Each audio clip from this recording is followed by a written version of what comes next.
నమస్తే, welcome to reflection. నేను మీ అమోఘ్ దేశపతి. ఈరోజు రా టాక్స్లో భాగంగా చాలా చాలా చాలా చాలా ఇంపార్టెంట్ ఇష్యూ మనం మాట్లాడుకోబోతున్నాం. ముఖ్యంగా మీరందరూ ఎవరైతే ఈరోజు ఈ దేశంలో మన ఇంట్లో మనం చాలా సేఫ్గా ఉన్నాం రాబోయే, మనకు ఎటువంటి బాధలు లేవు, బంధీలు లేవు, ఎంతో సంపాదించినాం, తర్వాత తరాలు మంచిగా సుఖపడతాయి అని అనుకునే ప్రతి ఒక్కరూ మీరు చూసులే కాదు, మీ ఇంట్లో ఉన్న ప్రతి ఒక్కళ్ళకు చూపించాల్సినటువంటి ఇంటర్వ్యూ ఇది. ఎందుకనే విషయం మీరు లోపలికి పోతే బరాబర్ అర్థమవుతుంది. ఈ విషయం గురించి మనతో మాట్లాడడానికి ఈరోజు భాగ్యనగర్ గణేష్ ఉత్సవ కమిటీ ప్రధాన కార్యదర్శి అండ్ విహెచ్పి అధికార ప్రతినిధి శ్రీ డాక్టర్ రావినతుల శశిధర్ గారు ఉన్నారు. అన్న నమస్కారం. జై శ్రీరామ్. జై శ్రీరామ్. అన్న, ఈ దేశం నుంచి కొంతమందిని బయటకు పంపించేసేయాలి అని చెప్పేసి మాట్లాడుతూ ఉన్నారు. ఎవరిని భయపెడదామని చేస్తున్నారు మీరు? భాగ్యనగర్ భవిష్యత్తు ఘోరమైనటువంటి ప్రమాదాలకి నెట్టబడుతుంది. కుహానా సెక్యులరిజం ఇంకా ఈ దేశాన్ని కుంపట్లోకి నెట్టాలని చూస్తుంది. ఇవాళ బంగ్లాదేశ్ లోపల హిందువులను ఊచకోత కోస్తూ మారణహోమం సృష్టిస్తున్నటువంటి ఒక ఇస్లామిక్ మతోన్మాద రాక్షస భావజాలం. అరే, వాళ్ళు చొరబాటుదారులు కాదు, శరణార్థులు. కాకమ్మ కథలు చెప్తున్నారు. వాడు ఈ దేశాన్ని కబలించాలని వస్తే వాడు శరణార్థి ఎట్లయితారండి? బార్డర్లు దాటుకొని కట్టుదిట్టమైనటువంటి రక్షణ వ్యవస్థని దాటుకొని ఈరోజు భాగ్యనగర్లోకి వచ్చి కాసిం రజ్వీ ముస్లిం జనాభాను పెంచి దీన్ని ఉస్మానిస్తాన్ చేస్తా అని ఛాలెంజ్ చేసిండు. ఎంఐఎం పార్టీ మీద ముస్లిం సమాజంలో కూడా భయంకరమైనటువంటి అసంతృప్తి ఉంది. మేము మతాన్ని వ్యతిరేకించడం కోసం ఈ కార్యక్రమం చేస్తున్నాం. బార్డర్ నుంచి అసలు లోపలికి ఇన్ని లక్షల మంది ఎట్లా వస్తున్నారు? నేను ఒక్క చొరబాటుదారుని కూడా బయటికి పంపనని మమతా బెనర్జీ అంటది. ఎప్పుడైతే ఈ ఓటు జిహాదు పడగ విప్పినప్పుడు సెక్యులరిజం రాజకీయాలకు కూడా స్థానం లేదు. వాళ్ళు చాలా మందికి ఈరోజు ఓటర్ ఐడి కార్డులు, ఆధార్ కార్డులు కూడా ఉన్నాయి. అస్సాం నుంచి, వెస్ట్ బెంగాల్ నుంచి, బీహార్ నుంచి హైదరాబాద్కు రైళ్లలో ఎందుకు వస్తున్నారు? మంత్రులు పోయి రేషన్లు పంచి వస్తున్నారు, ఫోటోలు దిగుతున్నారు, షెల్టర్లను రిబ్బన్ కటింగ్లు చేసి ఓపెన్ చేసి వస్తున్నారు. వినడానికి అట్ ది సేమ్ టైం ఊహించడానికి చాలా భయంకరంగా ఉంది. ప్రతి కుల వృత్తి వాళ్ళ ప్రమాదాన్ని ఎదుర్కొంటుంది. ఎక్కడ పోయినా కార్మిక సంఘాలు, ఎక్కడ పోయినా కుల సంఘాలు, మానవ వనరులు ఎక్కడెక్కడైతే అవసరమో అక్కడ రోహింగ్యా బంగ్లాదేశీ చొరబాటుదారులు ఉన్నారు. మనం తినేటువంటి ప్రతి తిండిలో ఇవాళ కల్తీ. రేపు అంబేద్కర్ అందించిపోయినటువంటి రిజర్వేషన్లను కూడా ముస్లింలకు కట్టబెట్టేటువంటి ప్రయత్నం. మొద్దు నిద్ర లేవురా హిందువా. గణపతి ఉత్సవం చేసుకునేది నువ్వు గణపతి మండపం పెట్టుకొని డీజే పెట్టుకొని ఎగురుతందుకు కాదు. ఒక్కొక్క గల్లీ లోపల ఒక సైన్యం నిర్మాణం కావాలి. భవిష్యత్తులో అది మాత్రమే ఈ సమాజాన్ని కాపాడుతుంది. ఈ దేశానికి బుర్కా వేసుకున్నటువంటి మహిళ ప్రధానిగా అవ్వడం నేను చూడాలి అనుకుంటున్నాను. ఓవైసీ చాలా క్లారిటీగా ఉన్నాడు, మనం కన్ఫ్యూజ్లో ఉన్నాం. అక్కడ హిజాబ్ అనేటువంటి ఒక సింబాలిక్ని ఎందుకు తీసుకొచ్చిండు?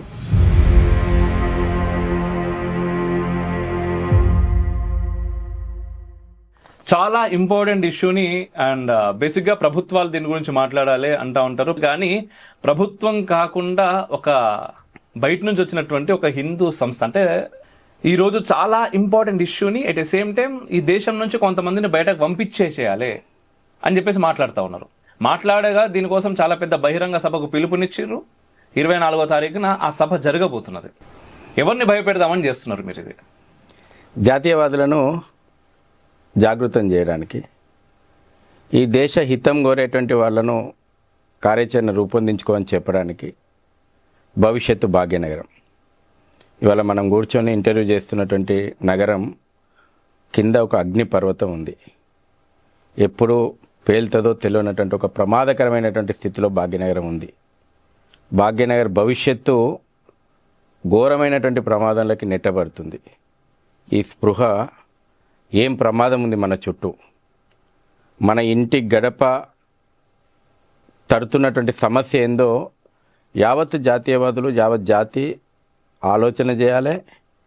ఈ దేశ హితం కోరేటువంటి హిందువులు ముందడుగేయాలి. అందుకే మేము ధర్మరక్షణ సభ అంటున్నాం. ధర్మాన్ని రక్షించుకుంటే ఆ ధర్మం మనను రక్షిస్తుంది. ఈ రోజున జాగృతమైనటువంటి భాగ్యనగరంగా మనం ఉండాలి. చలో బాలాపూర్ అంటున్నాం మనం. బంగ్లాదేశీ, రోహింగ్యా ముస్లిం చొరబాటుదారులను ఈ ప్రభుత్వాలు అరెస్ట్ చేసి వెనక్కి పంపాలి. ఇందులో భయపెట్టేదేముంది?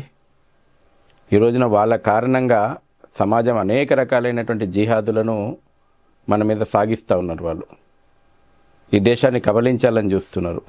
ఇది ఎవరిని భయపెడుతుందుకు కాదు, ఈ దేశాన్ని భద్రత గురించి, భవిష్యత్తు Bhagyanagar, save Bhagyanagar today, save India tomorrow. Yes, ఖచ్చితంగా మీరు చెప్పినట్టుగా. కానీ ఈ దేశాన్ని కాపాడాలి అనుకుంటున్నప్పుడు ముఖ్యంగా ప్రభుత్వాలు ఆ పాత్ర చాలా పెద్ద స్థాయిలో వహించారు. మరి ఈరోజు భాగ్యనగర్ విషయానికి వస్తే రోహింగ్యాలు ఎంతమంది ఉన్నారయ్యా అక్రమ అండ్ ఇక్కడ అసలైనటువంటి ప్రశ్న, అరే వాళ్ళు చొరబాటుదారులు కాదు, శరణార్థులు. వాళ్ళ కోసం మేము శరణార్థులకు సంబంధించినటువంటి కొన్ని షెల్టర్లు కూడా పెట్టినాము. ఆ షెల్టర్లలో జనాలను మేము ఉంచుతున్నాం. అఫీషియల్గా ఏది హోంమంత్రులు సహా వాళ్ళే వచ్చి వాళ్ళని ఆ షెల్టర్లలో ఉండుర్రి అని చెప్తున్నప్పుడు మీరేమో వీళ్ళని అక్రమ చొరబాటుదారులు అంటా ఉన్నారు. అసలు ఈ శరణార్థులు అక్రమ చొరబాటుదారులు అనే దానిపైన సామాన్యులకి చాలా మందికి ఒక కన్ఫ్యూజన్ కూడా ఉన్నది. ఎట్లా నిర్వహిస్తారు మీరు? కుహానా సెక్యులరిజం ఇంకా ఈ దేశాన్ని కుంపట్లోకి నెట్టాలని చూస్తుంది. ఆ మత్తులో ఇంకా సమాజం మునిగిపోతూ ఉంది. ఎవడు శరణార్థి అవుతాడు? ఎస్, ఈ దేశం వేల సంవత్సరాలుగా పీడనకు ఎదుర్కొన్నటువంటి ప్రతి జాతిని ఆదరించింది, ఇంత అన్నం పెట్టింది, తల్లి ప్రేమ ఎట్లుంటుందో ఈ దేశం చూపెట్టింది. కానీ మతం పేరు మీదనే ఈ దేశాన్ని వంచుకొని ఇవాళ బంగ్లాదేశ్ లోపట హిందువులను ఊచకోత కోస్తూ, అక్కడ అమ్మాయిలను అకృత్యాలను చేస్తూ, అక్కడ దేవాలయాలను ధ్వంసం చేస్తూ మారణ హోమం సృష్టిస్తున్నటువంటి ఒక ఇస్లామిక్ మతోన్మాద రాక్షస భావజాలం ఇవాళ మళ్ళీ ఈ దేశాన్ని కబలించడానికి ఈ దేశంలోకి చొరబడుతుంటే వాడు శరణార్థి అవుతాడా, చొరబాటుదారుడు అవుతాడా?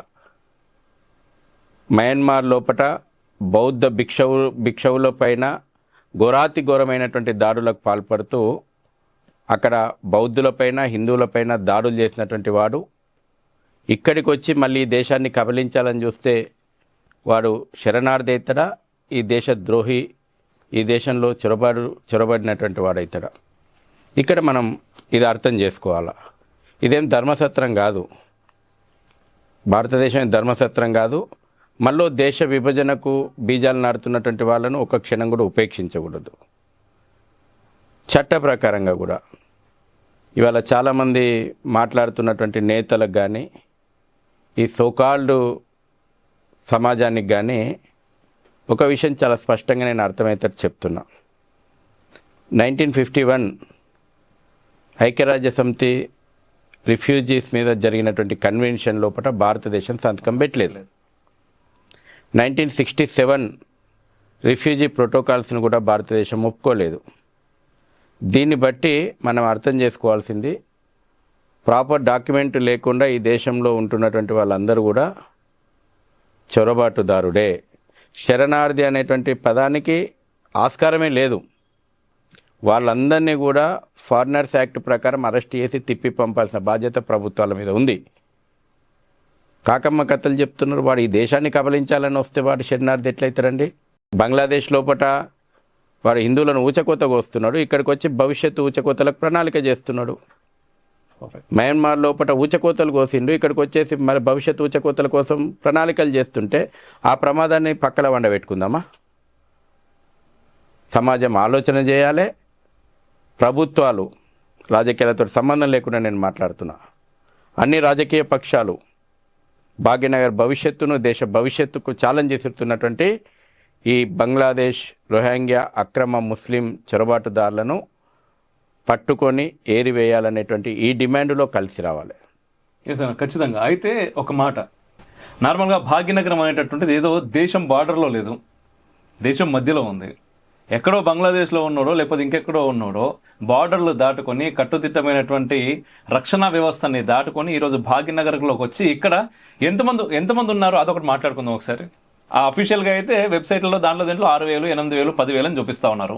అది మనల్ని మత్తు మందులో ఏం కాలేదు, అంతా బాగుంది అనేటువంటి మత్తెక్కించి మనం నిద్ర లేవకుండా చేయడానికి లక్షలాదిగా నగరాన్ని సమస్య చుట్టుముట్టింది. ఈ రోజులో వెస్ట్ బెంగాల్, బీహార్, అస్సాం లోపల ఎస్ఐఆర్ అమలవుతుంటే ప్రతిరోజు హౌరా ఎక్స్ప్రెస్, పాట్నా ఎక్స్ప్రెస్, గౌహతి ఎక్స్ప్రెస్లలో కుప్పలుగా ఇవాళ భాగ్యనగరానికి అక్రమ చొరబాటుదారులు వస్తున్నారు. ఇక్కడ సంతుష్టికరణ రాజకీయాలు, ఇక్కడటువంటి రజాకార్ భావజాలంతో ఉన్నటువంటి పార్టీలు వాళ్ళని ఎన్కేసుకు వస్తున్నాయి, వాళ్లకు షెల్టర్ ఇస్తున్నాయి, వాళ్ళకు అన్ని రకాలుగా అయినటువంటి ప్రత్యక్షంగా పరోక్షంగా అన్ని సహాయకారాలు అందిస్తున్నాయి. అమోఘ్ గారు హైదరాబాదు సంస్థానాన్ని ఇస్లామిక్ రాజ్యంగా, ఉస్మానిస్తాన్గా చేయాలని కలలు కన్నటువంటి నిజాం కాసిం రజ్వీ హైదరాబాద్ సంస్థానం లోపల డెమోగ్రఫీ మార్చి జనాభా మతపరమైనటువంటి జనాభా ముస్లిం జనాభాను పెంచి దీన్ని ఉస్మానిస్తాన్ చేస్తా అని ఛాలెంజ్ చేసిండు.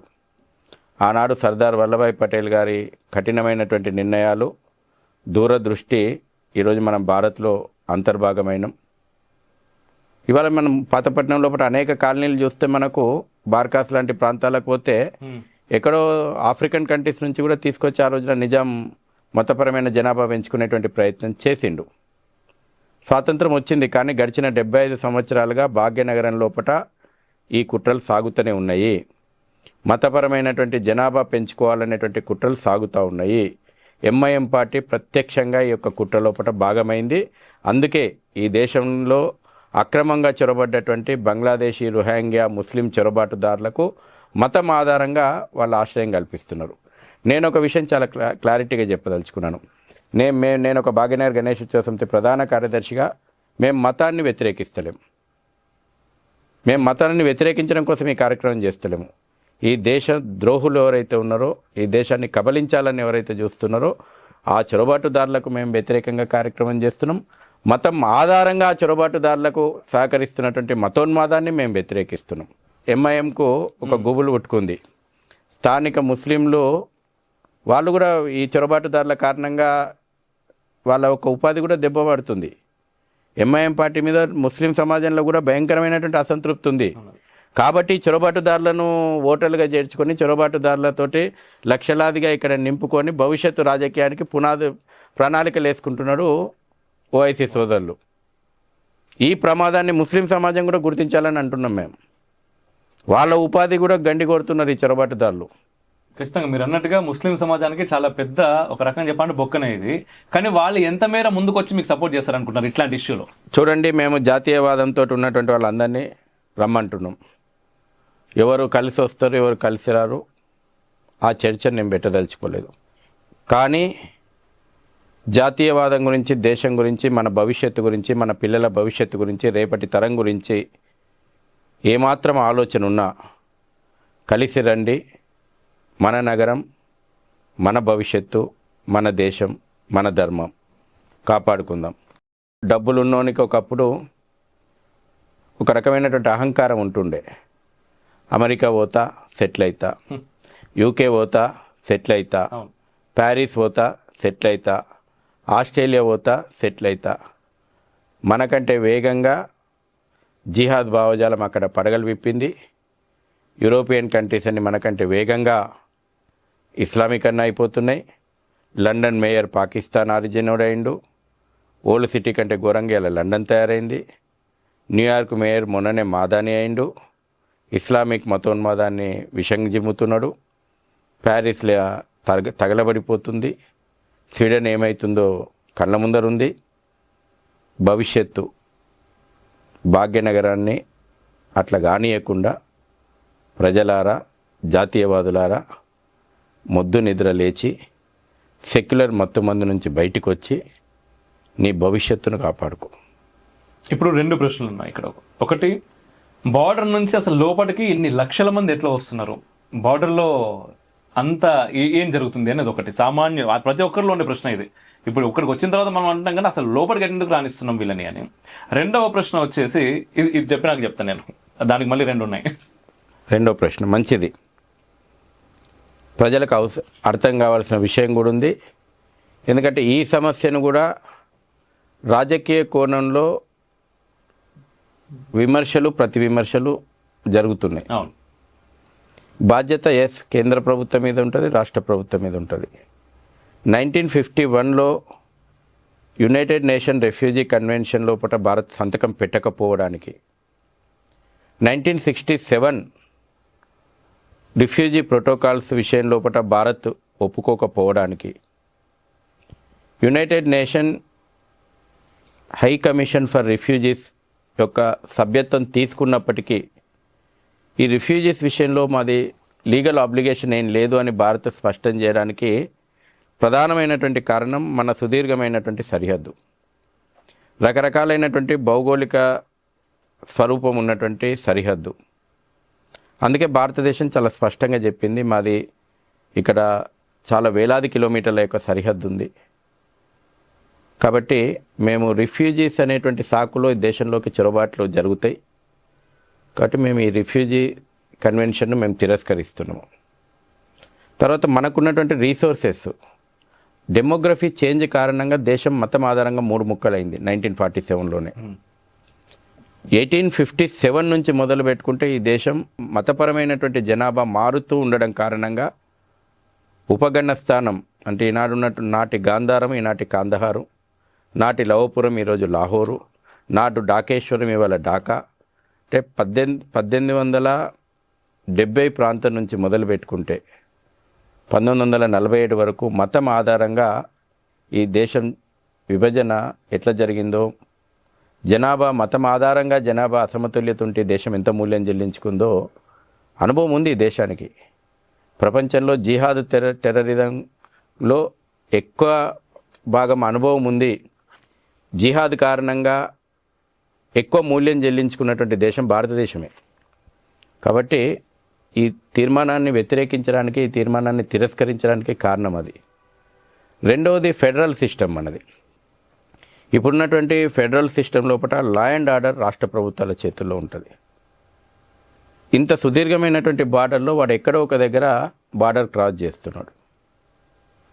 బ్రహ్మపుత్ర నది ఉంటుంది, కొంత 10 నిమిషాలు ఏమరపాటుగా ఎక్కడో ఒక దగ్గర వానికి అనుకూలమైన దగ్గర నది దాటి వచ్చిన తర్వాత వాడు రాష్ట్ర ప్రభుత్వాల పరిధిలోపటికి ల్యాండ్ ఆర్డర్ ప్రభుత్వాల పరిధిలోకి వస్తున్నాడు.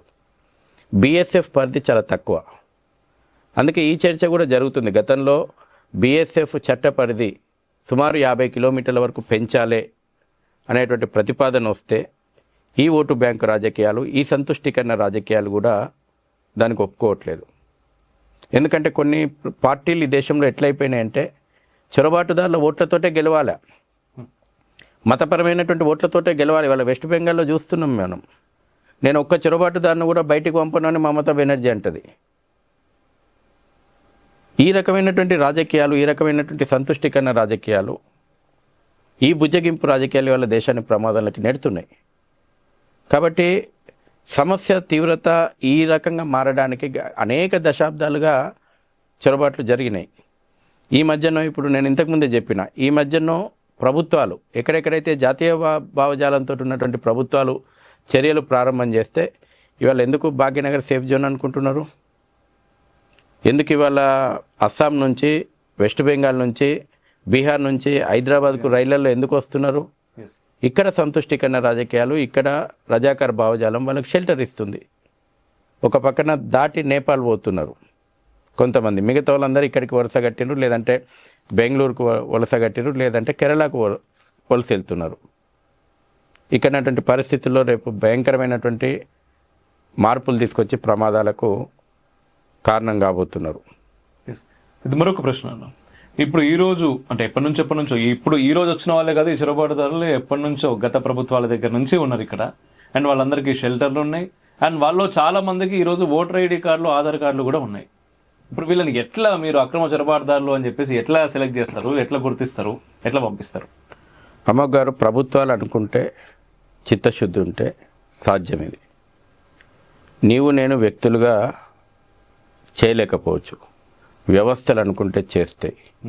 ఎవరు చొరబాటుదారులు, ఎవరు ఎక్కడ నివాసం ఉంటున్నారు పూర్తి సమాచారం పోలీసుల దగ్గర లేక కాదు, ప్రభుత్వం దగ్గర లేక కాదు. ఈరోజు Bhagyanagaram defence establishment, DRDO, DRDL లాంటి అనేక రక్షణ రంగ సంస్థలకు భాగ్యనగరం క్యాపిటల్. ఎట్లయితే political capital Delhi, finance capital Mumbai, defence establishment capital Hyderabad. Defence establishment చుట్టూ వేలాది అక్రమ చొరబాటుదారుల కాలనీలు వెలిసినాయి. నీకు నాకు అర్థమైతలేదు. వాళ్ళు క్లియర్గా ఛాలెంజ్ విసురుతున్నారు, రేపు పాకిస్తాన్ తోటి యుద్ధం వస్తే భారతదేశం ఎట్లా యుద్ధం చేస్తుందో చూస్తాము, మేము పాకిస్తాన్కు మద్దతుగా ఇక్కడుండే ఏం చేయాలనో చేసి చూపేస్తాము అని ఓపెన్గా ఛాలెంజ్ విసురుతున్నారు. ఫుట్బాల్ మ్యాచ్ ఆడుతున్నారు రోహింగ్యాలు హైదరాబాద్ లోపల, కేబుల్ ఛానల్ నడుపుతున్నారు. మొన్న ఆపరేషన్ సింధూర్ లోపట మీ బ్రహ్మోస్ ప్రతాపం చూపెట్టింది కదా, డిఆర్డిఓ నుంచే పోవాలి కదా, మళ్ళీ యుద్ధం వస్తే ఇక్కడ రైలు పట్టాలు వీక్తామంటున్నారు. మీ బ్రహ్మోస్ క్షిపణులు బార్డర్లకు ఎట్లా పోతాయో, మీ నాగు త్రిశూలు ఆకాశ క్షిపణులు ఎట్లా పోతాయో మేము చూస్తామని అంటున్నారు.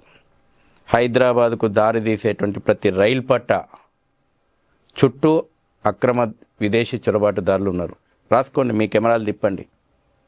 హైదరాబాద్కు దారి తీసేటువంటి ప్రతి రైలు పట్ట చుట్టూ అటు ఇటు విదేశీ అక్రమ చొరబాటుదారుల కాలనీలు వెలిసినాయి. రేపు పట్టాలు వీక్తారండి. యుద్ధం లాంటి భయంకరమైనటువంటి పరిస్థితులు వస్తే పట్టాలు వీకేస్తామంటున్నారు. వాళ్ళేం దాచుకుంటలేరు. చర్చ ప్రజల్లో లేదు, సీరియస్నెస్ ప్రభుత్వాల దగ్గర లేదు. దేశ భద్రత విషయం లోపల రాజకీయ పార్టీల్లో చిత్తశుద్ధి లోపించింది. కేవలం ఓటు బ్యాంకు రాజకీయాల మీదనే వీళ్ళ వ్యవస్థల చుట్టూ తిరుగుతూ ఉంది. ఈ రోజున మీరు ఇంతకుముందు అన్నారు, ఖచ్చితంగా వ్యవస్థలు అనుకుంటే ఇది చేయగలిగేటువంటి పని. లక్షలాది మంది ఈరోజు భాగ్యనగరాన్ని చుట్టుముట్టిండ్రు. వాళ్ళందరికీ ఆధార్ కార్డులు ఎక్కడి నుంచి వస్తున్నాయి? అడ్మినిస్ట్రేషన్ లోపల జాబ్ జిహాద్ శక్తులు ఇవాళ జిహెచ్ఎంసీలో చేరిపోయినాయి. ఓటర్ కార్డు ఇస్తున్నాయి. ఓటు జిహాద్ ఈ రోజున ప్రజాస్వామ్యాన్ని పెకలించేటువంటి ప్రమాదం లోపల ఉన్నది. ఈ రోజున మీరు కత్తిపట్టి యుద్ధం చేస్తా అంటలేడు, వాడు గన్ను బట్టి యుద్ధం చేస్తా అంటలేడు, ప్రభుత్వాలను నేను ఆక్యుపై చేస్తా అంటున్నాడు. మాలేగావ్లో నిన్న రిజల్ట్ వచ్చింది. ఏమొచ్చింది? ఇస్లాం పార్టీ గెలిచింది. దాని పేరు ఇస్లాం అట. ఎప్పుడైతే ఈ ఓటు జిహాదు పడగ విప్పినప్పుడు సెక్యులరిజం రాజకీయాలకు కూడా స్థానం లేదు. ఈ సోకాళ్ళు సెక్యులర్ పార్టీల్లో కళ్ళు తెరవాలా. హిందువులు మెజార్టీగా ఉన్నప్పుడు మాత్రమే మీ సెక్యులరిజం రాజకీయాలు నడుస్తాయి. మతోన్మాదం 30% దాటింది రాజకీయాలలో అంటే సెక్యులర్ రాజకీయాలకు కూడా జీరో రిజల్ట్. ఓటు జిహాద్ నడుస్తుంది. హైదరాబాద్ పార్లమెంటు పరిధి లోపల లక్షలాది మంది నకిలీ ఓటర్లు ఉన్నారు. ఆ నకిలీ ఓటర్లంతా కూడా రోహింగ్యా బంగ్లాదేశీ ముస్లిం చొరబాటుదారులు. ఇదే అక్బరుద్దీన్ ఓవైసీ ప్రాతినిధ్యం వహిస్తున్నటువంటి చంద్రాయన్ గుట్ట లోపల 40,000 లేని ఇండ్లు ఇంటి నెంబర్ ఉంది, ఓటర్లు ఉన్నారు. తెలియదా జిహెచ్ఎంసీకి? ఇదే హైదరాబాద్ పార్లమెంటు పరిధి లోపల చేవెళ్ళ పార్లమెంటు పరిధిలో కలిపి 140,000 డూప్లికేట్ ఓట్లు చొరబాటుదారులు ఉన్నాయి. తెలియదా జిహెచ్ఎంసీకి? కంప్లైంట్స్, రిటర్న్ కంప్లైంట్లు పోయినా చర్యలు లేవు. చర్యలు తీసుకునే చిత్తశుద్ధి ప్రభుత్వాల దగ్గర లేదు. ఎన్రోల్ చేసిన మీద ఏమైనా చర్యలు తీసుకుంటున్నారా? ఏం వెరిఫికేషన్ చేసి ఎన్రోల్మెంట్ అయిందని చర్యలు తీసుకుంటున్నారు? ఒక్కొక్క ఇంటి మీద 400 ఓట్లు, 400 ఓట్లు ఒక్క ఇంటి మీద ఎవిడెన్స్తో సహా కంప్లైంట్స్ పోయినాయి. చర్యలు లేవు. ఆధార్ కార్డులు వస్తున్నాయి, కమిషనర్లు ప్రకటిస్తున్నారు, పాస్పోర్ట్లు కూడా వచ్చినాయి చొరబాటుదారులకని. ఆధార్ కార్డులు, రేషన్ కార్డులు, ఓటర్ కార్డులు, పాస్పోర్ట్లు ఎక్కడి నుంచి వస్తున్నాయి? జాబ్ జిహాద్లో చేరినటువంటి జిహాదీ శక్తులు వీళ్ళ కొమ్ము కాస్తున్నాయి. మంత్రులు పోయి రేషన్లు పంచి వస్తున్నారు. రోహింగ్యా కాలనీ లోపట ఫోటోలు దిగుతున్నారు, షెల్టర్లను రిబ్బన్ కటింగ్లు చేసి ఓపెన్ చేసి వస్తున్నారు. కేంద్ర ప్రభుత్వం అడిగితే మేము పరిశీలిస్తున్నాము, మేము సెర్చ్ చేస్తున్నాం అనేటువంటి సమాధానం చెప్తున్నారు. ఏ ప్రమాదానికి నెట్టేస్తున్నారు మీరు భవిష్యత్తును? ఇక్కడ ఉన్నటువంటి ప్రజలు ఆలోచన చేసిన రోజున ఈ రాజకీయాలలో మార్పు వస్తుంది. లేదంటే నిన్ను ప్రమాదంలోకి నెట్టేస్తున్నారు. 500కో 1000 రూపాయలకో నువ్వు ఓటు అమ్ముకుంటున్నావు కదా, ఈనాడు నీ భవిష్యత్తు తరాలు క్షేమంగా లేవు. నువ్వు సంపాదించినటువంటి ఆస్తులు ప్రమాదంలో పడుతున్నాయి. నువ్వు కన్న పిల్లలు, ఆడబిడ్డ రేపు నడి రోడ్డు మీద రేపు గురవుతుంది. నువ్వు కన్న కొడుకు నడి రోడ్డు మీద హత్యకు గురవుతాడు. అంతా బాగుంది అనుకుంటున్నావు. ఇప్పుడు తరం కాకపోతే నీ మన్మరాలికి ఆ గతి పడుతుంది. ఇప్పుడు ఈ తరం కాకపోతే నీ మన్మన్కి ఆ గతి పడుతుంది. మొద్దు నిద్ర లేవురా హిందువా. ఈ కుహానా సెక్యులిజం మొద్దు నిద్ర నుంచి బయటికి వచ్చి నీ భవిష్యత్ తరాలను కాపాడుకో. ఇది మేము స్పష్టంగా చెప్పదలుచుకున్నాం. ప్రమాదం తలుపు తడుతుంది. ఇంకా నీకు సోయి లేకపోతే ఎట్లా హిందువా? నువ్వు దేశము ధర్మం కొంచెం పక్కన పెట్టు. ఇవాళ నీ భవిష్యత్తు తరాలు ప్రమాదంలోకి పడుతున్నాయి. అందుకే ధర్మాన్ని రక్షించుకుంటేనే ఆ ధర్మం నీ కుటుంబాన్ని కాపాడుతుంది ముందు.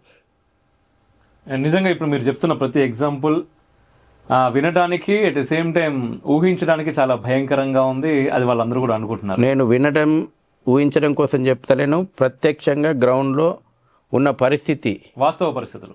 ఆ, రైట్. అండ్ ఈ రోజు మీరు ఒక మంచి పొజిషన్ లో ఉన్నారు. మీరు కావాలి అనుకుంటే ఖచ్చితంగా ముఖ్యమంత్రి దగ్గరికి వెళ్ళి మాట్లాడవచ్చు. కానీ ఒక సామాన్యుడు ఇప్పుడు ఇంటర్వ్యూ చూసిన ప్రతి ఒక్కరి మనసులో మిదిలే ప్రశ్న ఏంటంటే, వీళ్ళే ఏం చేయలేని పరిస్థితిలో మేము ఏం చేయొచ్చు అని ఒక సామాన్యుడి ప్రశ్నకి మీరేం సమాధానం చెప్తారు? ఒక సామాన్యుడు అనుకుంటే ఏం చేయొచ్చు వారి? సామాన్యుడు ఉద్యమానికి తయారు కావాలి. రాజకీయాలు నీవు ఏ ప్రభుత్వాలైతే పార్టీలు, నేను ప్రశ్న ఇక్కడ నేను పార్టీల గురించే మాట్లాడతలేను. ఏ పార్టీ అయినా సరే నా భవిష్యత్తును విస్మరించినటువంటి ప్రతి పార్టీని ప్రభుత్వానికి నేను బుద్ధి చెప్తా. ఇది సామాన్యుడు చేసిన రోజున పరిస్థితిలో మార్పు వస్తుంది. ఈ రోజున ప్రతి వ్యక్తి, ఈ రోజున నేను దేశద్రోహిని సామాజిక బహిష్కరణ చేస్తా. ఇవాళ నువ్వు ఎవడండి? పూల మార్కెట్ మొత్తం ఎవడు కబ్జా చేసిండు? చొరబాటుదారులు. పండ్ల మార్కెట్ మొత్తం ఎవడు కబ్జా చేసిండు? చొరబాటుదారులు. కూరగాయల మార్కెట్ అన్నీ కబ్జా చేసింది ఎవడు? చొరబాటుదారులు. ప్రతి ఫుట్పాత్ మార్కెట్ వల్ల అక్రమ చొరబాటుదారుల చేతిలోకి పోయింది. ప్రతి కుల వృత్తి, అమోఘ్ గారు, ప్రతి కుల వృత్తి వాళ్ళ ప్రమాదాన్ని ఎదుర్కొంటుంది. ఎక్కడ పోయినాయి కార్మిక సంఘాలు, ఎక్కడ పోయినాయి కుల సంఘాలు? అక్రమ బంగ్లాదేశీ, రోహింగ్యా, ముస్లిం చొరబాటుదారులు ప్రతి వృత్తిని ఆక్రమించుకున్నారు. ఒక్క కుల సంఘం మాట్లాడదే, ఒక్క కార్మిక సంఘం మాట్లాడదే. అడ్డా కూలీలకు కూడా ఇవాళ వీళ్ళు 400లకు వీళ్ళు తీసుకుపోతున్నారు. కనీస వేతనం గురించి 600కో 800కో కూలికి పోవాలనుకున్నటువంటి కూలికి ఇవాళ పని లేదు. భాగ్యనగరం చుట్టూ పారిశ్రామిక వేగంగా అభివృద్ధి చెందుతుందంటున్నాం. అన్ని పారిశ్రామిక వాడల్లోపట హ్యూమన్ రీసోర్సెస్, మానవ వనరులు ఎక్కడెక్కడైతే అవసరమో అక్కడ రోహింగ్యా, బంగ్లాదేశీ చొరబాటుదారులు ఉన్నారు. స్థానిక ఉపాధిని దెబ్బకొడుతున్నారు, స్థానిక కుల వృత్తులను దెబ్బకొడుతున్నారు, స్థానిక మార్కెట్లను దెబ్బకొడుతున్నారు. ఎకనామిక్ జిహాద్ నడుస్తుంది. ఈ ఎకనామిక్ జిహాదును అడ్డుకోవాలంటే సామాన్యుడి లోపల చైతన్యం రావాలా? ఈ ఎకనామిక్ జిహాదును ముగింపు పలకాలంటే సామాన్యుడు ముందడుగేయాలి. ఇవాళ లవ్ జిహాద్ నడుస్తుంది. మన ఆడపిల్లలకు భద్రత లేదు. గూగుల్లో మీరు సెర్చ్ చేయండి, how many missing cases in Telangana, women missing cases 28,803 missing cases. ఎక్కడ పోయిన ఆడపిల్లలు? అఫీషియల్గా మాత్రమే. దుబాయ్ షేకులకు అమ్మబడ్డరా? ముంబై బ్రోదల్ హౌస్లలో ఉన్నారా? సూట్ కేసులలో ప్యాక్ చేసి నిర్జీవ ప్రదేశంలో సజీవ దహనం చేయబడ్డరా? ఎక్కడ పోయిన నా సోదరిమణులు?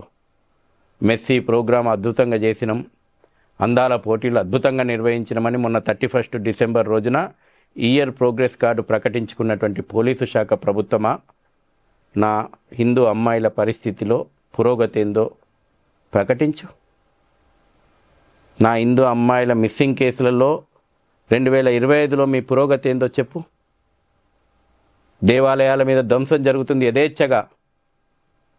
రోహింగ్యా, బంగ్లాదేశీ, ముస్లిం చొరబాటుదారులను ఇవాళ దాడులకు పొరిగొల్పుతున్నారు. గడిచిన 4 నెలలుగా 28 దేవాలయాల మీద ధ్వంసం జరిగింది. ఒక్క కేసులను ఒక్క అరెస్ట్ ఉందా? అరెస్టు జరిగినటువంటి దాడి జరిగిన ప్రతిసారి పిచ్చోళ్ళు, పిచ్చోనికి టోపీ పెట్టుకునే సోయి ఉంటుంది, పిచ్చోడికి మత పిచ్చి. పిచ్చోలే మత పిచ్చి. ఆ మత పిచ్చి ఎక్కడి నుంచి తయారవుతుంది? ఒక్క కేసులను నన్ను ఛేదించినవా? కల్చరల్ జిహాద్ నడుస్తుంది, మన సంస్కృతి మీద జిహాద్ నడుస్తుంది. ఆలోచన చేయాలి, సామాన్యుడు ఆలోచన చేయాలి. సామాన్యుడు ఏం ఆలోచన చేయాలని అన్నావు కదా నువ్వు. ఫుడ్ జిహాద్ నడుస్తుంది. మనం తినేటువంటి ప్రతి తిండిలో ఇవాళ కల్తీ, care of address Rohingya, Bangladeshi, ముస్లిం అక్రమ చొరబాటుదారుల కాలనీలు. ప్రతిరోజు నీ ఆరోగ్యాన్ని దెబ్బతీస్తున్నారు. తల్లిదండ్రులు ఆలోచన చేయాలి. కాలేజ్ సెంటర్ల దగ్గర కోవా బన్ను 10 రూపాయలకు ఎట్లా వస్తుంది? 10,000 కోవా బండ్లు ఉన్నాయి హైదరాబాద్ భాగ్యనగరం లోపట. విషపూరితమైనటువంటి పదార్థాలు పెట్టి నీ పిల్లలకి ఇస్తున్నారు. ఆరోగ్యాలు దెబ్బతీస్తున్నారు. రేపు వాళ్ళ లోపల శుక్రకణాలు దెబ్బతీసి పిల్లలు కాకుండా వాళ్ళను నెట్టేయబడుతున్నారు. 10 రూపాయలకు వీడు కోవా బన్ ఎట్లు ఇస్తున్నాడు? ఇది ఎక్కడ తయారయ్యేస్తున్నది? ఒక్కనాడన్న ప్రభుత్వం చర్యలు తీసుకుందా? తల్లిదండ్రులు ఆలోచన చేయాలి, సామాన్యుడు ఆలోచన చేయాలి. దీనికి ముగింపు పలకాల. ఎస్ ఎస్ ఫుడ్ జిహాద్, ల్యాండ్ జిహాద్ నడుస్తుంది. నీ విలువైన ప్రాపర్టీలు వాళ్ళు ఎత్తేసుకపోతున్నారు. ఎన్ని రకాలైనటువంటి జిహాద్లు. మన ప్రెస్ మీట్ లో మాట్లాడుతున్నప్పుడు రిజర్వేషన్ జిహాద్ గురించి మాట్లాడారు. యాక్చువల్లీ ఎస్, కొట్లాడుకుంటున్నాం. మనం పంచాయతీ, రోజుకొక కులం పేరు మీద పంచాయతీ, రోజుకొక కుల సంఘం పంచాయతీ, రిజర్వేషన్ల మీద పంచాయతీ. బాబాసాహెబ్ అంబేద్కర్, డాక్టర్ బిఆర్ అంబేద్కర్ ఆనాడే దూరదృష్టితోటి పాపులేషన్ ఎక్స్చేంజ్ కోరుకున్నాడు. అమ్మగారు, ఈ పరిస్థితికి శాశ్వత ముగింపు పలకాలని కంప్లీట్ పాపులేషన్ ఎక్స్చేంజ్ మాత్రమే, మతం ఆధారంగా ఈ దేశం విభజనకు గురైతే ఇది మాత్రమే శాశ్వతమైనటువంటి పరిష్కారం అని చెప్పిండు. ఇవాళ కులాల పేరు మీదన మాకు ఇంత రిజర్వేషన్ కావాలి, రిజర్వేషన్ రిజర్వేషన్ సామాజిక సమానతను తీసుకురావడానికి అంబేద్కర్ ఆశించినటువంటి రాజ్యాంగ స్ఫూర్తిని దెబ్బతీస్తూ ఇవాళ బీసీలలో తీసుకొచ్చి మతపరంగా ముస్లింలను కలుపుతుంది. ఒక్క కుల సంఘం మాట్లాడుతుందా? రేపు ఇప్పుడున్నటువంటి ఈ రాజకీయాలు, వంగి వంగి సలాంలు కొట్టే ఈ రాజకీయాలు, హుజూర్లని సాష్టాంగంగా గులాంగిరీలు చేసే ఈ రాజకీయాలు నిజంగా రేపు రాబోయే రోజుల్లోపట బీసీల నోర్లు కొట్టి ముస్లింలకు కేటాయిస్తాయి బీసీల కోటాల్లో సీట్లు. ఇప్పటికే చూస్తున్నాం. ఇప్పటికే వంగి వంగి ఎంత గులాంగిరీలకు ఈ సంతుష్టికరణ రాజకీయాలు దిగినాయో మనం చూస్తున్నాం. రేపు అంబేద్కర్ అందించిపోయినటువంటి రిజర్వేషన్లను కూడా ముస్లింలకు కట్టబెట్టేటువంటి ప్రయత్నం ఈ రాష్ట్రం పునాదేసింది కదా, తెలుగు రాష్ట్రాలు కదా దాన్ని ప్రారంభం చేసినాయి. రిజర్వేషన్ జిహాద్ కాదా ఇది? ఈ రిజర్వేషన్ జిహాద్ రాజ్యాంగ స్ఫూర్తికి విరుద్ధం కాదా? అంబేద్కర్ భావజాలానికి విరుద్ధం కాదా? పొద్దున్న లేస్తే రాజ్యాంగం పట్టుకొని తిరుగుతున్నటువంటి నేతలారా, ఇవాళ మీరు దీన్ని ఎందుకు ప్రశ్నించరు? సామాన్యుడు అడగాలి, సామాన్యుడు ప్రశ్నించాలి. సామాన్యుని జీవితంతో ముడిపడి ఉంది. ఇవాళ సమస్య దేశ సరిహద్దులకు వచ్చిన ప్రమాదం ఏం లేదు అమ్మగారు, గుర్తుపెట్టుకోండి. మొత్తం ప్రపంచం చూసింది ఆపరేషన్ సింధూర్లో. ఈ దేశం త్రివిధ దళాల యొక్క శక్తి ఏంది, మనం అనుకుంటే ఎంత మైన్యూట్గా, ఎంత పర్ఫెక్ట్గా, ఎంత టైమింగ్ తోటి ఎక్కడ కొట్టాలనో, ఎట్లా కొడతామో చేసి చూపెట్టినాం. ఇలా అమెరికాకు మనమంటే భయం పుట్టుకుంది, ప్రపంచ దేశాలకు మనమంటే భయం పుట్టుకుంది. దేశ సరిహద్దులకు వచ్చిన నష్టమేం లేదు. భారత్ తేరే తుకుడే ఉంగే ఇన్షా అల్లా అనేటువంటి శక్తులు ఈ దేశంలో ఉన్నాయి. భారతదేశాన్ని నాశనం చేస్తామన్నటువంటి శక్తులు యూనివర్సిటీలలో ఉన్నాయి.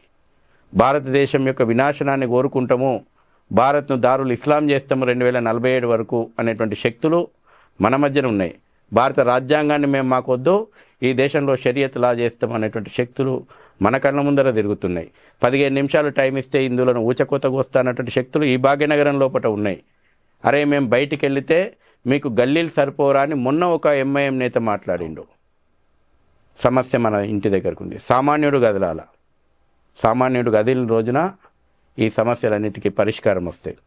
అందుకే మేము చాలా స్పష్టంగా ఒక దీర్ఘకాలికమైనటువంటి ఉద్యమానికి మేము కదిలినాం. గణపతి మండపాలు, 1,00,000 గణపతి మండపాలు. మేము క్లారిటీగా ఉన్నాం.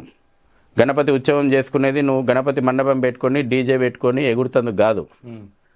నీ దేశాన్ని, నీ ధర్మాన్ని, నీ సంస్కృతిని రక్షించుకోవడానికి ఒక్కొక్క గల్లీ లోపల ఒక సైన్యం నిర్మాణం కావాలి. భవిష్యత్తులో అది మాత్రమే ఈ సమాజాన్ని కాపాడుతుంది. ఒక్కొక్క గణపతి మండపం కేంద్రంగా 10 మంది, 15 మంది, 20 మంది గల్లీలో ధర్మవీరులు తయారు కావాలి. అప్పుడు మాత్రమే ఈ సమస్యలన్నింటినీ ఒక పరిష్కారం లభిస్తుంది. ఈ సవాళ్ళన్నింటినీ ఎదిరించి నిలబడుతుంది. ప్రభుత్వాల మీద నేను మొన్న పోయిన సఫీల్గూడలో ప్రభుత్వాలు రక్షణ కల్పించాలి, దేవాలయాలకు పోలీసు రక్షణ కల్పించాలి.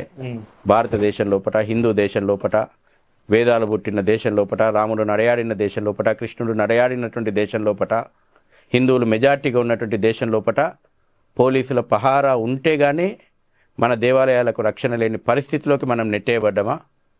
హిందూ సమాజం ఆలోచన చేసుకో. ఇది చాలా తీవ్రంగా చెప్తున్నటువంటి విషయం. నేను ప్రభుత్వాల దయ ఉంటే కానీ, పోలీసుల రక్షణ ఉంటే కానీ నా దేవాలయాలకు రక్షణ లేదా? నిద్ర లేవు, హిందూ సమాజం నిద్ర లేవు. మన ధర్మం మనం రక్షించుకుందాం. అండ్ మీరు ఇప్పుడు పోలీస్ వ్యవస్థ గురించి మాట్లాడారు కాబట్టి ఒక మాట, అంటే ఈ మధ్య కాలంలో మనం పోలీస్ వ్యవస్థ వేటిపైన ఎక్కువ కాన్సన్ట్రేట్ చేస్తుందో చూస్తున్నాం. సినిమా సెలబ్రిటీలు మా సినిమాలు పైరసీ అయిపోతున్నాయిరా స్వామి అని చెప్పేసి లబోదిబో అంటే వెంటనే వాడు ఎక్కడున్నా సరే పట్టుకొచ్చి లోపలేసారు. అండ్ రీసెంట్గా ఇంకో అమ్మాయి ఏదో చీర గొడవ వ్యవస్థ, దానికి సంబంధించినటువంటి సోషల్ మీడియా ఇన్ఫ్లుయెన్సర్లు ఏదో మాట్లాడుతున్నారు అంటే వాళ్ళందరిపైన కేసులు పెట్టిర్రు, దానిపైన చాలా త్వరితగతిన రెస్పాండ్ అయ్యారు. మరి ఈరోజు దేవాలయాలు మీరు చెప్తున్నారు 3 నెలల్లో ఇన్ని దేవాలయాలపైన దాడులు జరిగితే ఎటువంటి రెస్పాన్స్ లేదు అంటే ఇక్కడ ఎవరు నిద్రపోతున్నారు? పోలీస్ వ్యవస్థనా లేకపోతే హిందూ సమాజమే నిద్రపోతుంది అనుకోవచ్చా? ప్రభుత్వాలు స్వేచ్ఛగా పోలీసులను పనిచేయనిస్తారు. సంతుష్టికరణ రాజకీయాలు పోలీసుల చేతులు కట్టేసినాయి.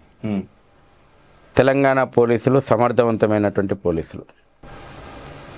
నేను ఒకటే చెప్తున్నాను, ఈ రాజకీయాలు ఉంటే పోతాయి. 5 ఏళ్లకు ఒక పార్టీ వస్తుంది పోతుంది, కానీ భవిష్యత్తును కాపాడాల్సిన బాధ్యత మీ భుజస్కంధాల మీద ఉంది. కాబట్టి ఏం జరుగుతుందో మీకు తెలుసు, భవిష్యత్తు ఎంత ఘోరానికి నెట్టబడుతుందో మీకు తెలుసు. మీరు అధికారంలో ఉన్నప్పుడు ఈ దేశానికి ఏం మంచి చేస్తారో చేయండి. ఇది మాత్రం నేను విమర్శలు చేయదలుచుకోలేదు.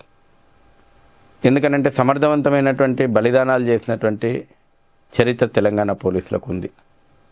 కానీ ఈనాడు ఉన్నటువంటి రాజకీయాలు ఎప్పుడైతే ప్రజలు అటువంటి నేతలను ఎన్నుకున్నప్పుడు, అటువంటి నేతల చేతుల్లో పట్ల అధికారం పెట్టినప్పుడు, ఈ రోజున ఒక గూండాలను, రౌడీ షీటర్లను, లిక్కర్ మాఫియాను తీసుకొచ్చి, బ్లాక్మెయిలర్లను, దొంగలను తీసుకొచ్చి అధికారం అప్పజెప్పి వీళ్ళను మాత్రం తప్పుపడితే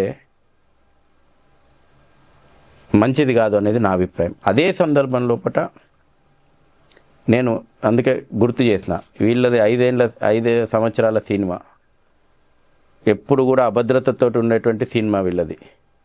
మీది ఈ పోస్ట్ కాకపోతే ఇంకో పోస్టు. సర్వీస్లో మీరు అనుకుంటే భాగ్యనగరం భవిష్యత్తు మీ చేతిలో ఉంది. అట్లా అనేక మంది పోలీస్ ఆఫీసర్లు పనిచేయడం కారణంగా ఈ మాత్రం మనం ఉన్నాం, ఈ మాత్రం మనము ఖచ్చితంగా ఉన్నాం. కాబట్టి తప్పకుండా ప్రజలు ఉద్యమం, అందుకే మేము అంటున్నాం, ఈ రోజున ధర్మరక్షణ సభ మేము ఎందుకు పెట్టినాం? ప్రజల లోపల చైతన్యం తీసుకొచ్చి ప్రజా చైతన్యంగా దీన్ని మరల్చిన రోజున అన్ని రాజకీయ పార్టీలకి ఇది ఎజెండా కావాలా. ఇది అక్రమ చొరబాటుదారుల ఏరివేత విషయంలో మీ విధానం ఏందో రేపు స్పష్టం చేయాలి వాళ్ళ మేనిఫెస్టో లోపల.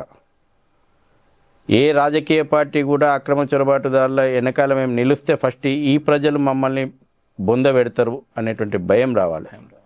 ఆ రోజున పోలీసులు ఒక్కరోజు చాలండి, తెలంగాణ పోలీసులకు, హైదరాబాద్ పోలీసులకు ఒక రోజులో వాళ్ళు చాలా, ఇంతకుముందు కూడా చాలా చేసి చూపెట్టారు. ఒక్కరోజు చాలు ఈ చొరబాటుదారులను ఏరివేస్తేందుకు. కాబట్టి మనం చేయాల్సింది ప్రజా చైతన్యం, ప్రజల లోపల వాస్తవికమైనటువంటి విషయాలు. ఈ రోజున మేము అందుకే అంటున్నాం, ప్రభుత్వాలు చేసేటువంటి ప్రభుత్వం చేయాలి, పోలీసులు చేసేటువంటిది పోలీసు చేయాలి, ప్రజలు చేయాల్సింది ప్రజలు చేయాలి. మనం పట్టిద్దాం ఎక్కడిదక్కడ సామాజిక వీళ్ళను ఎవడైతే వాడు ఉపాధి పేరు మీద వచ్చి మన భవిష్యత్తును ప్రశ్నార్థకం చేస్తున్నాడో వాడిని సామాజికమైనటువంటి బహిష్కరణ చేద్దాం మనం. వాడు ముసుగేసుకున్నాడు, వాడు ఆ ముసుగు తొలగించి వాడిని దేశానికి తిప్పి పంపేలాగా ఒత్తిడి తెద్దాం. ఖచ్చితంగా. అండ్ ఈ మధ్య కాలంలో ఓవైసీ ఒక కామెంట్ చేశాడు, ఈ దేశానికి బుర్కా వేసుకున్నటువంటి మహిళ ప్రధానిగా అవడం నేను చూడాలి అనుకుంటున్నాను, నేను చూస్తాను అది త్వరలో అనే టైప్లో మాట్లాడిండు తను. అండ్ దాన్ని ఎలా చూడొచ్చు ఆ కామెంట్? ఓవైసీ చాలా క్లారిటీగా ఉన్నాడు, మనం కన్ఫ్యూజ్లో ఉన్నాం. ఓవైసీ మతోన్మాద రాజకీయాలు, పాపులేషన్ పెరగడము, దాని తర్వాత ఈ సంతుష్టికరమైనటువంటి రాజకీయాలు, సోకాళ్ళు సెక్యులర్ రాజకీయాలు, ఏ రోజుకైనా పవర్ మా చేతిలోకి వస్తుంది అనేటువంటి పనితోటి ముందుకు పోతున్నాడు. ఆ పనిలో ఈ సోకాళ్ళ రాజకీయాలు, సోకాళ్ళు సెక్యులరిజం ఓవైసీకి సహకరిస్తుంది. ఖచ్చితంగా వాళ్ళు 2047 లోపల మనం ఈ దేశానికి 100 సంవత్సరాలు వచ్చి స్వాతంత్రం 100 సంవత్సరాలు వచ్చే వాళ్ళకు మనం రెడీ అవుతున్నాం. 2047లో ఈ దేశాన్ని దారుల్ ఇస్లాం చేస్తామని ఇస్లామిక్ మతోన్మాదులు కలలు కంటున్నారు. వాళ్ళు బహిరంగంగా ప్రకటించారు. మనకు అర్థమైతలేదు. అర్థం చేసుకోవాల్సింది హిందువు. ఎస్. ఈ రోజున అదే జరుగుతుంది కదా దేశం లోపల. ఎక్కడి వరకు నీకు సెక్యులరిజం రాజకీయాలు నడుస్తున్నాయి? 30% ముస్లిమ్స్ పాపులేషన్ ఉన్నప్పటి వరకు సెక్యులర్ రాజకీయాలు నడుస్తున్నాయి. 30% ఎప్పుడైతే ముస్లిం జనాభా పెరిగిందో అక్కడ మతోన్మాద రాజకీయాలు రాజ్యం వెళ్తున్నాయి. నిన్న ముంబైలో, మహారాష్ట్రలో జరిగినటువంటి రిజల్ట్ నిన్న వచ్చింది. కానీ దేశంలో అనేక చోట్ల కానీ అయితే పొలిటికల్ ఇస్లాం ఈ దేశాన్ని 713 సంవత్సరం నుంచి కబలించాలని చూస్తుంది. ఇస్లాంను ఒక మతం దృష్టిలోనే మనం చూడొద్దు. ఇస్లాం రాజ్యాధికారాన్ని చేతబట్టాలని కత్తి పట్టుకొని మేము జిహాదుకు దిగినటువంటి చరిత్ర ఇస్లాంది. ఇది వాళ్ళే దాపరికంతో ఏం చేస్తలేరు. ఇది ప్రపంచ చరిత్ర మన ముందరుంది. భారతదేశం 713 నుంచి ఈ పొలిటికల్ ఇస్లాంను ఎదుర్కొంటుంది. మొహమ్మద్ బిన్ కాసిం ఎందుకు వచ్చింది ఈ దేశానికి దండయాత్రకు? ఇక్కడ రాజ్యాన్ని ఆక్రమించాలని. దాని తర్వాత అనేక వంశాలు వచ్చినాయి కదా, ఖిల్జీలు, గజనీలు, గోరీలు, తుగ్లకులు, బహుమనీలు, సుల్తాన్లు, పఠాన్లు, నిజాంలు, నవాబులు, ముఘళ్ళు, తురుష్కులు, ఇన్ని వంశాలు పవర్ అనుభవించినాయి కదా. ఇప్పుడు ఓవైసీ అనుభవించాలనుకుంటున్నాడు. ఈ రజాకార్ భావజాలం మీద కూడా మనం ఎట్లా పోరాడాలి? నేనేమనుకుంటున్నాను, ఇక్కడ ప్రజాస్వామ్యయుతంగా ఎన్నికైతాము అనేటువంటి ఆలోచన లేదు ఓవైసీకి. అక్కడ మతోన్మాదం మేము రాజ్యం వెళ్తాము అనేటువంటి సందేశం ఇస్తున్నాడు కదా, అదే చూపిస్తున్నాడు కదా, అదే చూపెడుతున్నాడు కదా. ఇక్కడ అర్థం చేసుకోవాల్సింది మిగతా సమాజం కదా. Yes. ఓవైసీ ఆ కళ కనడంలో, ఓవైసీ కళనే రాత్రి పొద్దున అదే కళలు కంటాడు. ఓవైసీ ఆ కళ కనకపోతే ఇంకో కళ కంటాడా? అవును. ఈ దేశంలో పుట్ట భారత రాజ్యాంగం సుభిక్షంగా ఉండాలని ఓవైసీ కళ కంటాడా? ఈ దేశంలో పుట్ట అంబేద్కర్ ఆలోచనలు అమలు కావాలని ఓవైసీ కళలు కంటాడా? జై భీమ్ జై భీమ్ అందమైనటువంటి ఒక నినాదం ఇస్తారు. జై భీమ్ జై భీమ్ ఎంత ఆచరణ యోగ్యం కాదో జోగేంద్రనాథ్ మండల్కి ఏం పట్టింది? ఈ రోజున బంగ్లాదేశ్ లోపట హత్యకు గురి కాబడుతున్నటువంటి ప్రతి హిందువు దళిత సమాజానికి సంబంధించినటువంటి వ్యక్తే. జోగేంద్రనాథ్ మండల్ మాటలిని మొహమ్మద్ అలీ జిన్నా కుయుక్తులకు మోసపోయి ఈస్ట్ పాకిస్తాన్లో, వెస్ట్ పాకిస్తాన్లో నిరుపేదలైనటువంటి దళిత హిందువులు ఆ రోజున ఉన్నారు. తర్వాత జోగేంద్రనాథ్ మండల్ మొట్టమొదటి న్యాయశాఖ మంత్రి పాకిస్తాన్ కట్టుబట్టలతోటి భారతదేశానికి వచ్చిండు. ఈ రోజున అక్కడ హత్యలకు, అత్యాచారాలకు గురవుతుంది హిందూ దళిత సమాజమే. ఒక్క దళిత సమాజం సంఘం మాట్లాడదే. ఎందుకంటే చంపుతున్నోడు ముస్లిం మతోన్మాది, చంపబడుతుంది హిందూ కాబట్టి నోర్లు తెరవవు. ఈ సెక్యులరిజం అడ్డగోడ వస్తుంది మధ్యన, మన కళ్ళకు బయళ్ళు గమ్ముతాయి. ఆల్ ఐసాన్ రఫా, ఆల్ ఐసాన్ పాలస్తీనా అన్నటువంటి వాళ్ళు ఆల్ ఐసాన్ బంగ్లాదేశ్ అని ఎందుకు కనబడదు? అక్కడ చంపబడుతుంది హిందూ కాబట్టి మీ సెక్యులర్ కళ్ళకు కనబడదు. ఈ రోజున ఓవైసీ ఏం కోరుకుంటాడు? ఈ దేశం లోపల ఇస్లామిక్ షరియత్ లానే కావాలంటాడు. అదే కదా ఓవైసీ కోరుకుంటుంది. షరియత్ లా నాకు కావాలనుకుంటాడు, ఇస్లామిక్ రాజ్యం కావాలనుకుంటాడు. రజాకార్లు స్థాపించినటువంటి పార్టీ, రజాకార్ల వారసత్వాన్ని వంటబట్టించుకున్నటువంటి పార్టీ ఈ దేశాన్ని భారత్లో అంతర్భాగమే కావద్దు హైదరాబాద్ సంస్థానాన్ని అని వేలాది మంది హిందువుల మీద ఊచకోత కోసినటువంటి కాసిం రజ్వీ వారసత్వం అది కోరుకోకపోతే ఇంకేం కోరుకుంటుంది? ఓవైసీ పొద్దున మధ్యాహ్నం రాత్రి అదే కలలు గంటాడు. నువ్వు ఎంపీ అయినావు కదా హైదరాబాద్కు, భారత రాజ్యాంగం ప్రకారం ఎంపీ కాగలిగినావు కదా. కానీ ఓవైసీ ఏమంటున్నాడు? అక్కడ హిజాబ్ అనేటువంటి ఒక సింబాలిక్ని ఎందుకు తీసుకొచ్చిండు? ఒక ముస్లిం మహిళ అయితే లేడు అంటే షరియత్లా ఇస్లామీ రాజ్యాన్ని ఏల్తుంది. అది ఓవైసీ కామెంట్లో ఉన్నటువంటి అంతరార్థం. ఈ దేశంలో ఎంతమంది మహిళలు, ముస్లిం మహిళలు మంత్రులు కాలేదు? ఎంతమంది చట్టసభలకు ఎన్నిక కాలేదు? ఎవరన్నా ఆపగలిగిందా? ఉపరాష్ట్రపతి కాలేదా? రాష్ట్రపతి కాలేదా? అనేక కీలక పదవుల లోపట లేదా? కానీ వాళ్ళ ఓవైసీ అంతరార్థం ఏంది? షరియత్లా ఈ దేశాన్ని ఏల్తుంది. ఈ అంతరార్థాన్ని మనం గమనించకుండా, ఈ సెక్యులర్ మత్తు వదలకుండా ఉంటే రేపు ఆ దిశగా దేశం నెట్టేయబడుతుంది. ఖచ్చితంగా ఖచ్చితంగా. అండ్ ఫైనల్గా ఒక ప్రశ్న అన్న, ఇప్పుడు ధర్మరక్షణ సభకు సంబంధించి చాలామంది మీరు ఇప్పుడు నిజంగా మీరు చెప్తున్నవి కళ్ళ ముందు కనిపిస్తూ ఉంది. మన ఫ్యూచర్ ఏందనే విషయం, లక్షల కోట్లు సంపాదించవచ్చు, లేదా చిన్న చిన్న జాబ్లు చేసుకుంటుండొచ్చు బయట. అందరికీ అవసరమే ఈరోజు ఇది. అండ్ ఒక్కసారి మీ మాటల్లో ధర్మరక్షణ సభ కోసం ఎందుకు నిలబడాలి? ధర్మాన్ని రక్షించుకుంటే ఆ ధర్మం మనల్ని రక్షించుకుంటుంది. భవిష్యత్తు భాగ్యనగరం అనేక జిహాదీ కుట్రల విషవలయం లోపల చిక్కుకుంది. ఈ జిహాదీ కుట్రలను మనం ఎదిరించాలి. ముఖ్యంగా బంగ్లాదేశీ, రోహింగ్యా అక్రమ ముస్లిం చొరబాటుదారులు ఎవరైతే ఉన్నారో, ఈ దేశంలోకి చొరబడ్డటువంటి వాళ్ళు ఈ దేశం యొక్క వనరులను దోచుకుంటున్నారు, ఇక్కడి ప్రజల యొక్క ఉపాధిని దెబ్బతీస్తున్నారు, ఇక్కడి సంస్కృతిని దెబ్బతీయాలని కుట్రలు చేస్తున్నారు, మరో దేశ విభజనకు బీజాలు నాటుతున్నారు.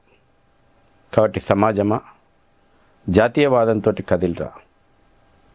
నేను మరొకసారి మతాన్ని ముడిపెట్టి నేను దీంతో మాట్లాడతలేను. జాతీయవాదులందరూ కూడా ఈ సభకు రావాలి. ఈ సభ ద్వారా ఏం జరుగుతుందో మేము కళ్ళకు కట్టినట్టు చాలా స్పష్టంగా సమాజం ముందర ఉంచబోతాం. ఈ ఉద్యమం రేపటి సభతో ప్రారంభమవుతుంది. గల్లీ గల్లీకి ఉద్యమం తీసుకొని పోవాల్సిన బాధ్యతగా నువ్వు రా. ఒక సైనికునిగా కలిసిరా. విషయం పట్ల అవగాహన పెంచుకో. నీ గల్లీలో రేపు ఉద్యమానికి బీజమే. యావత్ భాగ్యనగరం ఒక్కటై దేశానికి ఒక ప్రేరణగా నిలవాలా. ఈ స్వదేశాన్ని, స్వధర్మాన్ని, ససంస్కృతిని పరిరక్షించుకోవాలి.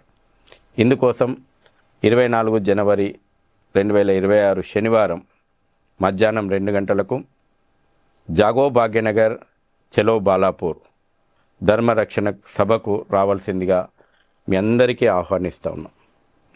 అండ్ ఫైనల్గా మీరు ప్రభుత్వానికి ఏం చెప్పబోతున్నారు? ప్రభుత్వమా, భారత రాజ్యాంగాన్ని కాపాడు. ప్రభుత్వమా, ప్రజల భద్రతను కాపాడు. ప్రభుత్వమా, భవిష్యత్తును కాపాడు. జంజీ, యావత్ ప్రపంచంలో జంజీ ఒక ఆశతోటి ఉంది. ఈ నగరం, ఈ విశ్వనగరం, ఈ ఐటీ నగరం ప్రపంచ భవిష్యత్తుకు అవసరం. కానీ ఈ ఐటీ నగరం ఈ రోజున అగ్ని పర్వతం మీద నిలబడ్డదా అనిపిస్తుంది. ఇక్కడ ఉన్నటువంటి మానవ వనరులను నిర్వీర్యం చేసేటువంటి కుట్ర జరుగుతుంది. ఒకప్పుడు భాగ్యనగరం హైదరాబాద్ ఐటీ హబ్. ఈ విశ్వనగరాన్ని ఇదే చొరబాటుదారులు డ్రగ్ హబ్గా మార్చి భారతీయ మేధో సంపత్తిని నిర్వీర్యం చేస్తున్నారు. ఓ ప్రభుత్వమా, భవిష్యత్తు తరాల కోసం ఈ అక్రమ చొరబాటుదారుల మీద చర్యలు తీసుకో. నీ ఓటు బ్యాంకు రాజకీయాల కోసం, నీ సంతుష్టీకరణ రాజకీయాల కోసం భవిష్యత్తు భాగ్యనగరాన్ని, భవిష్యత్తు భారత్ను పణంగా పెట్టకు.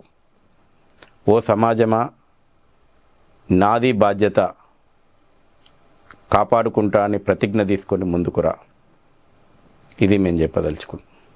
ఖచ్చితంగా ఖచ్చితంగా. అండ్ మీ మాటల్లో ఒక పెయిన్ కనిపిస్తూ ఉంది భవిష్యత్ తరాలకు సంబంధించి. నిజంగా ఒక మాట చెప్పాలండి, మన దేశపు దౌర్భాగ్యమో లేకపోతే మన అదేంటో తెలియదు, కానీ ఏ దేశంలో అయినా బయట నుంచి శత్రువులు ఉంటారు, బట్ భారతదేశంలో అంతర్గత శత్రువులు చాలా ఎక్కువ మంది ఉంటారు. అనేక సందర్భాల్లో వాళ్ళు బయటపడతా ఉంటారు. చివరికి చిన్న చిన్న ఆటల విషయంలో కూడా ఈ భారత్ ఓడిపోతే సంబరాలు చేసుకునేటటువంటి వ్యక్తులు మనతోటే ఉంటారు, మన దరిద్రం అది. అటువంటిది వేరే దేశం నుంచి, అది కూడా ఎక్కడి నుంచో ఇక్కడికి వచ్చి వాడు ఈ దేశంలో ఉంటూ ఈ దేశంలో బ్రతుకుతూ వానికి ఈ దేశం మీద ప్రేమ కలుగుతుందని మనం ఎట్లా అనుకుంటాం? నిజంగా బయట దేశం మన పైన యుద్ధానికి వస్తే ఈ దేశంలో ఉన్న వాళ్ళే ఆ దేశానికి సపోర్ట్ చేస్తూ మన దేశపు వ్యక్తులని చంపేటటువంటి హీనమైనటువంటి స్థితులు మనం చూస్తూ ఉన్నాం. అట్లాంటిది బయట నుంచి వచ్చినోడు రేపటి నాడు మనకి ఎట్లా సపోర్ట్ చేస్తాడు? వాడిని ఎందుకు బయటకు పంపాలి? ఎవడు మాట్లాడాలి? ఎవడు చేయాలి? చూసిరు కదా భవిష్యత్తు భారతం. మనం ఇట్లనే కళ్ళు మూసుకొని ఉంటే ఏ రకంగా ఉంటుందో చాలా క్లియర్గా, ఏదో అట్టిపండు ఓపెన్ చేసి ఇచ్చిండ్రు అంటారు కదా, అంత క్లియర్గా చెప్పే ప్రయత్నం చేసిర్రు. సో ఇకనైనా మనం లేచి మన చుట్టుపక్కల ఎవడున్నాడో ఆ సోయితోటి మనం బ్రతికితే మాత్రమే మన భవిష్యత్ తరాలు అట్లీస్ట్ బ్రతకగలుగుతాయి ఈ నేల మీద. లేకపోతే మీరు నీ కోట్లున్నా మనం సంపాదించినంత వాడి కోసమే అన్నట్టు ఇవ్వాల్సి వస్తుంది. దయచేసి ఈ ఇంటర్వ్యూ నేను చాలా తక్కువ సందర్భాల్లో అడుగుతా షేర్ చేయమని చెప్పి, కానీ ఈ ఇంటర్వ్యూ ఖచ్చితంగా షేర్ చేయాల్సినటువంటి వీడియో ఇది. మీకు సాధ్యమైనంత మేర షేర్ చేసే ప్రయత్నం చేయండి. అండ్ కార్యక్రమానికి సంబంధించిన డీటెయిల్స్ అన్ని కూడా కింద స్క్రోల్ అవుతూ ఉన్నాయి. ఎట్ ది సేమ్ టైం డిస్క్రిప్షన్లో కూడా ఉంటాయి. ఖచ్చితంగా ఆ రోజు మనందరం కూడా ఇది నాది, ఈ దేశం నాది, భాగ్యనగరం నాది, భవిష్యత్ తరాల కోసం నేను నిలబడాలి అనేటటువంటి సంకల్పంతో ముందుకు రావాలి. ఎందుకంటే ప్రజలు ఏది అడిగితే ప్రభుత్వాలు అవే చేస్తాయి.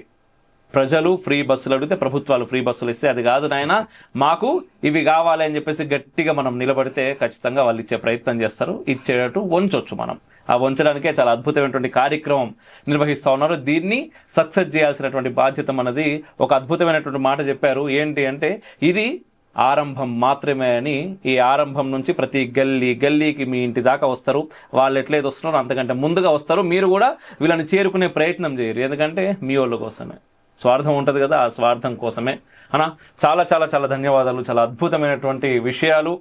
అండ్ నిజంగా ఒక రకంగా చెప్పాలంటే చాలా భయంకరమైనటువంటి వాస్తవాలు ఈరోజు రిఫ్లెక్షన్ మాధ్యమంగా మీరు ప్రజలకు తెలియజేశారు.